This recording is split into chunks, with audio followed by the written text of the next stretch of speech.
Have you ever met someone for just a few seconds and immediately decided what kind of person they were? Maybe they seemed confident, friendly, intelligent, or perhaps cold and untrustworthy. But here's the strange part.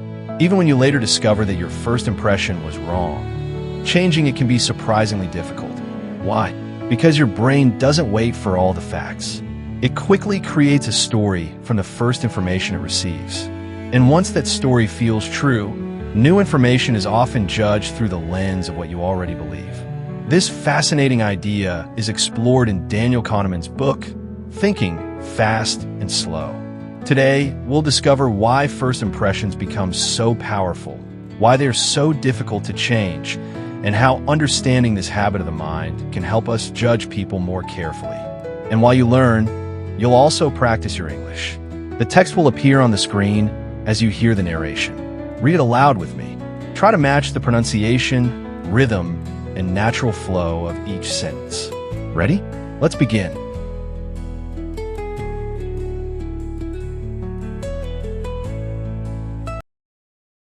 When you meet someone for the first time, your brain begins making judgments almost immediately. You notice their face, voice, clothes, posture, and the way they speak. Before you have enough information, your mind may already decide, this person seems friendly, or I don't trust this person. Daniel Kahneman explains that much of this quick thinking comes from what he calls System 1. It works automatically and rapidly, without requiring much conscious effort. This ability can be useful because we cannot carefully analyze everything we see. But there is a problem. A judgment made in seconds can become a belief that stays with us for much longer. Imagine meeting someone who is warm, confident, and well-spoken. Because you like these qualities, you may automatically assume that the person is also intelligent, honest, and capable. This is related to the halo effect. One positive quality creates a kind of mental glow around everything else. The same thing can happen in the opposite direction. If your first experience with someone is unpleasant, you may begin noticing more of their faults. The surprising part is that you may not realize you're doing this. Your brain feels as if it is simply observing reality when it may actually be building a larger judgment from very limited information. Kahneman describes an important tendency of the mind with the phrase, "What you see is all there is."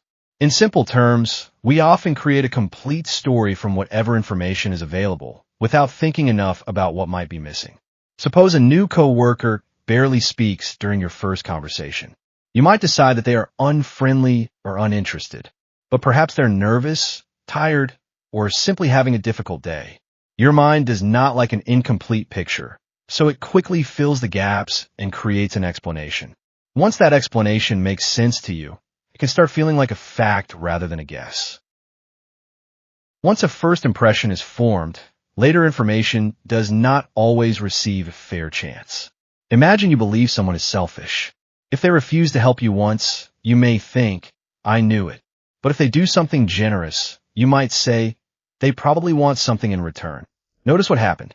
The same belief survived two completely different situations.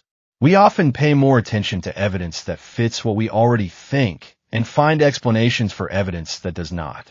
This is one reason first impressions can be so difficult to change. We are not simply collecting new facts. We are interpreting those facts through a story that already exists in our minds. We cannot stop ourselves from having first impressions. Quick judgments are a natural part of how the mind works. But we do not have to treat every first impression as the final truth. When you strongly like or dislike someone after a brief interaction, ask yourself, what do I actually know about this person? Separate what you observed from what you assumed. Then give new information a genuine chance to change your opinion. A first impression may sometimes be correct, but it is still based on limited evidence. Thinking a little more slowly can remind us of something important. People are complicated, situations change, and one moment rarely tells the whole story. Congratulations! You've just completed another English read-aloud practice with Speak English Daily. Every paragraph you read helped improve your pronunciation, speaking rhythm, and confidence. Keep practicing, and your English will become more natural every day.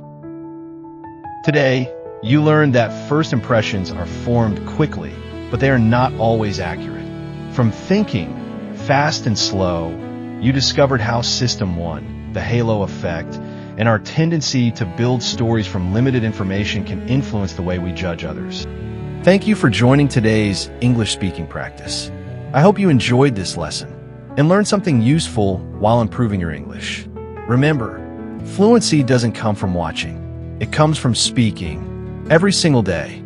So keep reading aloud, keep practicing, and never be afraid to make mistakes. If you enjoyed this lesson, please like this video, share it with your friends, and subscribe to Speak English Daily for more daily English speaking practice. Thank you for watching. I'll see you in the next lesson.